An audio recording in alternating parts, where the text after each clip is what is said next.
TV and radio. We understand there was a response to the Democratic demands that were sent. We, of course, know that Hakeem Jeffries and Chuck Schumer were asking for demasking, identification, a certain amount of training, body cameras, among other factors here to make this 10-point list. I'm not sure exactly what came back from the administration. What we understand from a joint statement from Jeffries and Schumer is it was incomplete, insufficient, included neither details nor legislative text. Did they offer a blank piece of paper? Well, we do know that this White House has been negotiating in bad faith with Leader Jeffries and Chuck Schumer, and we also know that the majority of the American people want to see real reforms to Department of Homeland Security and ICE. They have simply gone too far, and the American people are tired of seeing these ICE terrors on their television.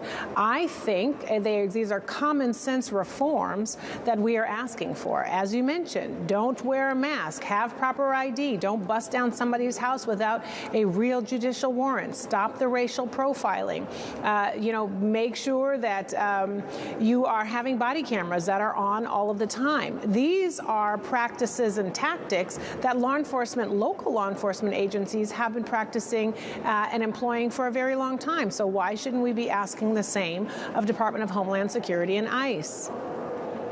Well, and obviously your party, in seeking these reforms, is using funding for the Department of Homeland Security as leverage here, though we know ICE specifically received funding from the One Big Beautiful Bill.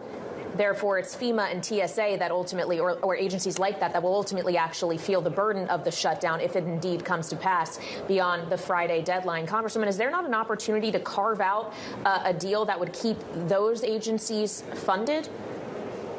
Well, that had been discussions before. It had gone to the Senate. Would you support it? I definitely would support keeping FEMA and TSA open, but I also support meaningful, drastic, real reforms to Department of Homeland Security and ICE. And I have to tell you, I am flying every single week.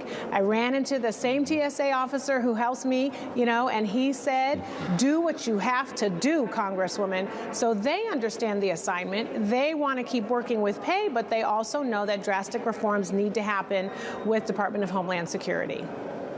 That's pretty remarkable, considering they just survived an historically long government shutdown. And, of course, their paychecks a couple of weeks into another shutdown would be impacted again.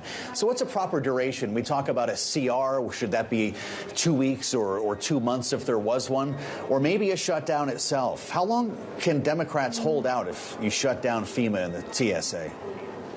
Well, the reality is that Republicans have the majority in both the House and the Senate, so they should be able to marshal all of the votes needed in order to keep the government open.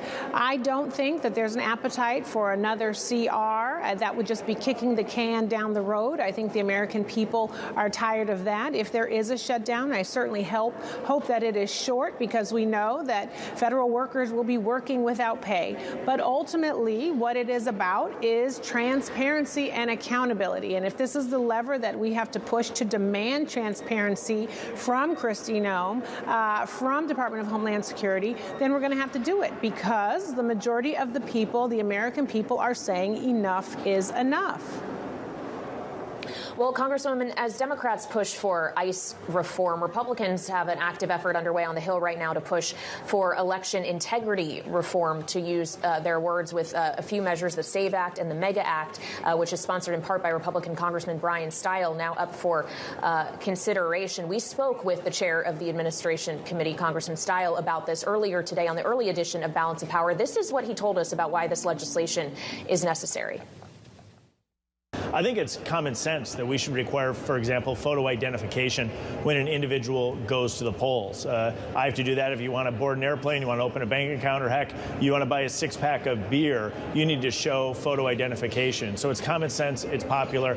This is far from the takeover argument that some are attempting to make. It's putting in baseline standards so that all Americans have confidence our elections are being run accurately and fairly.